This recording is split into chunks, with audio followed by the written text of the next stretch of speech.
नमस्कार, मैं हूं आपके साथ मनीषा डिंडोरिया। स्वागत है आप सभी का हमारे चैनल पर।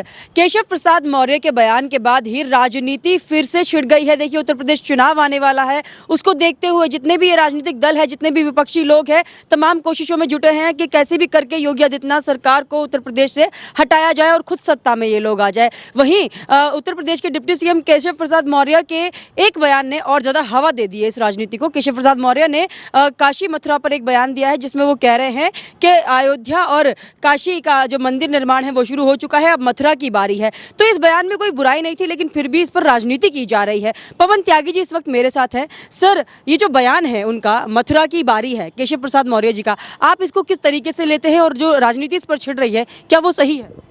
देखिए, ये 1617 में, ईस्वी 1617 में औरंगजेब के द्वारा ये मंदिर को ध्वस्त किया गया था, जो कृष्ण जन्मभूमि है, और उसकी जगह ईदगाह मस्जिद बनाई थी। मंदिर बहुत तोड़े गए थे, हजारों की संख्या में, लेकिन हिंदू समाज ने देश की आज़ादी के बाद प्रमुख रूप से जो 3 हमारे आस्था के केंद्र हैं, अयोध्या, मथुरा, काशी, हमने कहा कि भाई, हिंदुओं के संगठनों ने कहा कि हजारों मंदिर तोड़े गए हैं मुगलों के द्वारा, आक्रमणकारियों के द्वारा, लेकिन 3, क्योंकि राम और कृष्ण और शिव जी हमारे आस्था के केंद्र रहे हैं, इसलिए हमें केवल 3 मंदिर दे दो तो हम सब्र कर लेंगे।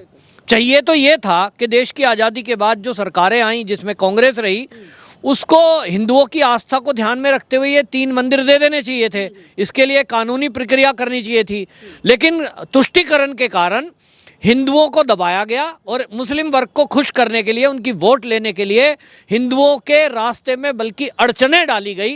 तो अब जब जो भी हिंदू संगठन थे, जिसमें राष्ट्रीय स्वयंसेवक संघ मुख्य रूप से है, इन मांगों को उठाता रहा है।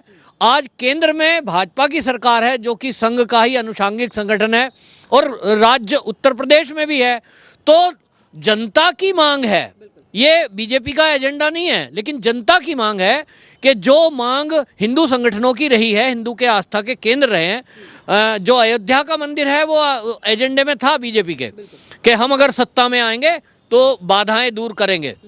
लेकिन केशव प्रसाद मौर्य जी जो कह रहे हैं, वो पूरे हिंदू समाज के जनमानस की आस्था की वजह से उन्होंने बोला है कि काशी में भव्य मंदिर जो बन रहा है, वो जो भव्यता दी जा रही है उसको, जो मंदिरों को लोगों ने घरों के अंदर कैद कर दिया था, जिस तरह से वहाँ गंदगी थी, उस सबको जो मोदी जी की वजह से वहाँ सब निर्माण हो रहा है, अयोध्या का भव्य मंदिर निर्माण हो रहा है, और अब मथुरा की बारी है, मतलब इसको भी मुक्त करने का समय है। बिल्कुल। अच्छा, जिस तरीके से अखिलेश यादव और मायावती, इनके मुख्य बयान में आपको बता देती हूँ, इन्होंने कहा है, मायावती का कह रहे हैं कि हिंदू मुस्लिम की फिर से ये लोग राजनीति करेंगे, बीजेपी सरकार, जिसमें ये हार जाएगी उत्तर प्रदेश चुनाव। अखिलेश यादव कह रहे हैं कि चुनाव आने वाला है, तो अब इनकी राजनीति भी शुरू हो गई है। तो इसमें कैसे राजनीति ये लोग ढूंढ पा रहे हैं?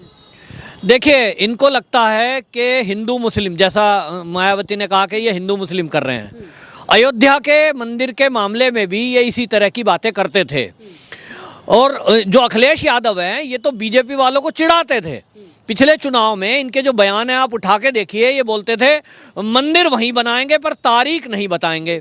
इस तरह के पिंच करने वाली बात की थी, जिसमें अमित शाह जी ने आज सहारनपुर की रैली में भी कहा कि जिस तरह की ये लैंग्वेज इस्तेमाल करते थे हमें चिढ़ाने के लिए, हम वो सत्ता हैं, हम वो पार्टी हैं कि जो वादा करते हैं उसको निभाते हैं, और इसलिए अयोध्या का भव्य राम मंदिर बन रहा है। तो ये हमारे एजेंडे में था, हम उसको पूरा कर रहे हैं। जो भारतीय जनमानस, हिंदुओं की, सनातनियों की मांग है, जनमानस है, उनकी भावनाओं को ध्यान में रखते हुए हम काम करते हैं, हिंदू मुस्लिम कराने के लिए नहीं। और जिस तरह से आज मायावती या अखिलेश यादव बयान दे रहे हैं कि हिंदू मुस्लिम हो जाएगा, ठीक इसी तरह ये अयोध्या के बारे में बोल रहे थे कि अयोध्या का मंदिर यदि बना तो हिंदू मुस्लिम हो जाएगा। एक चिड़िया भी पर नहीं मार सकी अयोध्या में, और भव्य मंदिर बन रहा है। तो इनकी योजना हो सकती है कि ये जो मंदिरों के मामले में ये मुस्लिमों को भड़काएं और ये भड़काऊ भाषण दें, ये इस तरह की कोशिश करें कि उत्तर प्रदेश में दंगा हो और ध्रुवीकरण हो, और ये मुसलमानों के रहनुमा बनकर उभरें और उनकी वोट ले लें। लेकिन अब इनकी ऐसी चाल चलने वाली नहीं है। मुसलमान समझ चुका है कि उनको वोट बैंक की तरह इस्तेमाल किया गया। उनके लिए इन सत्ताधारी पार्टियों ने, इन्होंने कुछ नहीं किया। अखिलेश के टाइम में और उनके पिताजी की भी सत्ता रही, मुसलमान गरीब से गरीब ही रहा और आज की डेट में आप देखिए जैसे योगी आदित्यनाथ जी का शासन है, 3.5 करोड़ महिलाओं को स्वयं सहायता समूह से जोड़ा गया है, जिसमें एक बड़ी संख्या मुस्लिम महिलाओं की है। इसी तरह 3 तलाक का मुद्दा है, उसमें मुस्लिम महिलाएं खुश हैं। और मैं तो रैलियों को देखता हूं यूपी की आसपास की, मेरे गाजियाबाद के आसपास जब रैली होती है तो मैं जाता हूं, मैंने देखा है मुस्लिम महिलाएं वाकई में ये कहती हैं कि हम योगी जी का धन्यवाद करने आए हैं। जिस तरह की आर्थिक उन्नति उनकी हुई है, गाँव की महिलाओं को महीने का 10,000 रुपया प्राप्त होना, ये बहुत बड़ा अपने आप में काम है। गरीबों को मकान मिले हैं, उज्ज्वला के तहत गैस जो मिली है ये मुसलमानों को भी मिली है। और इसलिए अब किसी के भड़कावे में आकर उत्तर प्रदेश का या देश का मुसलमान आपस में लड़ने वाला नहीं है। और ये काशी का मंदिर जो भव्यता हो रही है, जैसा अयोध्या में बन रहा है, ठीक इसी तरह आप देखेंगे मथुरा में भी भव्य कृष्ण जी का मंदिर बनेगा। लेकिन त्यागी जी, सबसे बड़ा सवाल यहाँ पर ये उठता है, ये केशव प्रसाद मौर्य ने भी उठाया है, क्या अखिलेश यादव मंदिर बनाने के खिलाफ है, समर्थन कर रहे हैं या खिलाफ है, यही समझ नहीं पा रहे हैं। हाँ, ये भी बात ठीक है, क्योंकि एक तरफ तो वो परशुराम जी की प्रतिमाओं का अनावरण कर रहे हैं, वो ब्राह्मण सम्मेलन कराने की बात कर रहे हैं, वो दुविधा में हैं। वो सोच रहे हैं कि MY फैक्टर चल जाए जैसे पहले चला है, तो अब उनको लगता है कि यादव और मुसलमान वो पूरे उनके साथ नहीं आने। अब MY फैक्टर वाला जमाना गया, यादव भी आज की डेट में ऐसे हैं जो उनके साथ अब नहीं है। जो छोटा तबका है यादवों में, थोड़ी ज़मीनें हैं, उनका तो हाल बुरा है। और उनको योगी जी की सरकार में जो मदद मिली है, फ्री में राशन मिला है, कोरोना के टाइम में उनको दवाइयाँ मिली हैं, जो फ्री मकान मिल रहे हैं, वो कहते हैं ऐसी तो हमने कभी कल्पना ही नहीं की थी। अखिलेश के टाइम में और मुलायम सिंह के टाइम में उनको वो सुविधाएं जो नहीं मिली, वो उन यादवों को योगी जी के शासन में मिल रही है। क्योंकि योगी जी वो व्यक्ति हैं जिनके शासन में 4.5 लाख भर्तियां होती हैं सरकारी नौकरी पे, 1 रुपया किसी को नहीं देना पड़ा। व्यक्तिगत रूप से मुझसे बहुत सारे लोग मिले हैं, कह रहे हैं जी हम बेशक यादव हैं, लेकिन जब इनका शासन था यादवों का, उस टाइम पे तो लिस्ट बना करती थी किसी के घर पे, और उसमें यादव हो या कोई, उसको पैसे देने ही हैं। तो इस तरह का जब काम होता था, आज की डेट में योगी आदित्यनाथ जी के टाइम पे जो भर्तियां हो रही हैं उसमें पारदर्शिता अपनाई जा रही है, और जिसके कारण सब खुश हैं। तो यादव भी पूरे इनको नहीं मिलने, 10-20% यादव इनके पास जाएंगे जो बड़े सरमाएदार हैं, लेकिन छोटा तबका सारा भारतीय जनता पार्टी में आ रहा है। और इसी तरह मुसलमान को आपको बता रहा हूं कि जो ये सोच रहे थे कि अखिलेश यादव की सत्ता आ जाएगी, अभी बयान आने लगे हैं, उनको लगने लगा है कि अखिलेश की सत्ता नहीं आनी, तो इसलिए उनका मन है कि ऐसे में हम किधर जाएं। तो मुस्लिम वर्ग का भी ये कहना है कि योगी जी के शासन में किसी ऐसे व्यक्ति मुसलमान को परेशान नहीं किया गया जो अपनी रोजी रोटी चला रहा है, केवल अपराधियों पे कार्रवाई हुई है और उससे आम मुसलमान भी खुश है।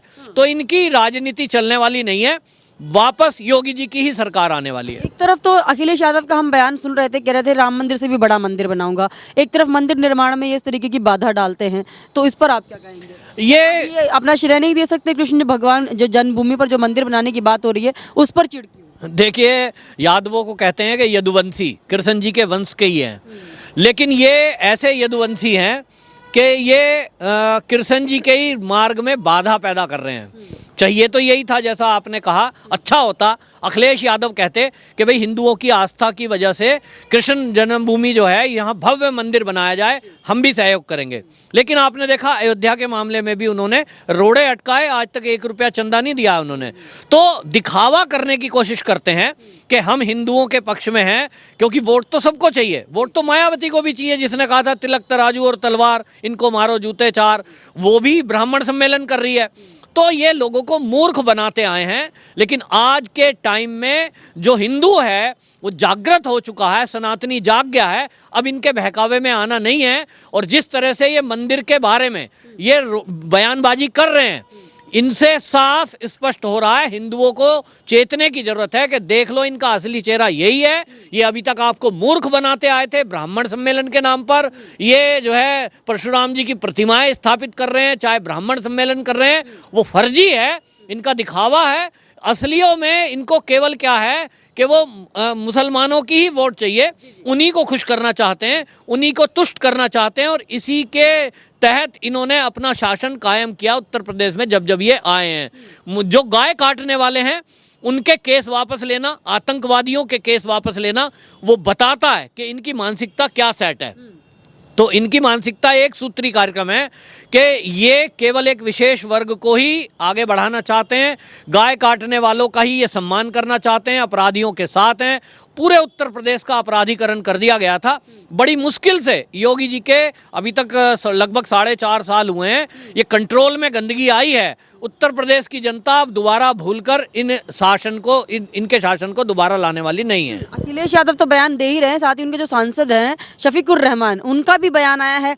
बोल रहे हैं कि हम 40 करोड़ हैं, हमारी तादाद बहुत ज़्यादा है, तो हमें डराने की कोशिश मत करना। जो अयोध्या में रिपीट हुआ है वो मथुरा में नहीं होने देंगे। इस पर आप क्या कहेंगे? ये शफीकुर रहमान जो हैं, ये सपा के जो सांसद हैं, ये वही हैं, ये तालिबानियों की तारीफ कर रहे थे। कह रहे थे जी रूस और अमेरिका जैसी महाशक्तियों को तालिबानियों ने हरा दिया, और इसीलिए इनको लगता है कि जैसे अमेरिका और रूस को कर दिया, यहाँ भारत में भी डर जाएंगे। लेकिन इनको समझ में आना चाहिए कि अब केंद्र में मोदी शासन है, जिन्होंने धारा 370 हटा दी। पूरे पाकिस्तान के आतंकी संगठन ये धमकी दे रहे थे, और यहाँ के राजनीतिक दल भी धमकी दे रहे थे कि तिरंगा उठाने वाला कोई नहीं बचेगा। तो ये समाजवादी पार्टी के सांसद और अखिलेश यादव देख लें कि बड़ी शान से तिरंगा सरकारी बिल्डिंगों पर जम्मू कश्मीर में फहरा रहा है। तो इनकी धमकी चलने वाली नहीं है। जो 40 करोड़ ये बता रहे हैं, वो 40 करोड़ देश का मुसलमान मूर्ख नहीं है कि इनके कहने में आकर हिंदुओं से लड़ जाएगा और अपनी क्रेडिबिलिटी पर दाग लगाएगा। अब लोग समझ चुके हैं, दंगा केवल करने वाले, इनके कहने में उकसावे में आने वाले मुट्ठी भर लोग होते हैं। वो गुंडा मवाली हर जगह होते हैं, वो उनको कानून अपना काम करता है। तो ये समाजवादियों का ट्रेंड ही रहा है कि आपस में लड़ाओ और राज करो। तो देखिए, ये थे हमारे साथ पवन त्यागी जी। इन्होंने हमें बताया जिस तरीके से शफीकुर रहमान और अखिलेश यादव बयानबाजी कर रहे हैं मथुरा पर जो मंदिर बनने वाला है उसको लेकर, उससे साफ पता चलता है कि हिंदुओं के ये लोग कितने खिलाफ हैं, और एक मजहब के लोगों को ये सिर्फ बढ़ावा देते हैं और उन्हीं के वोट चाहते हैं। आपका इस पर क्या कहना है, हमें कमेंट करके जरूर बताइएगा। हमारे साथ ऐसे ही बने रहिए। धन्यवाद।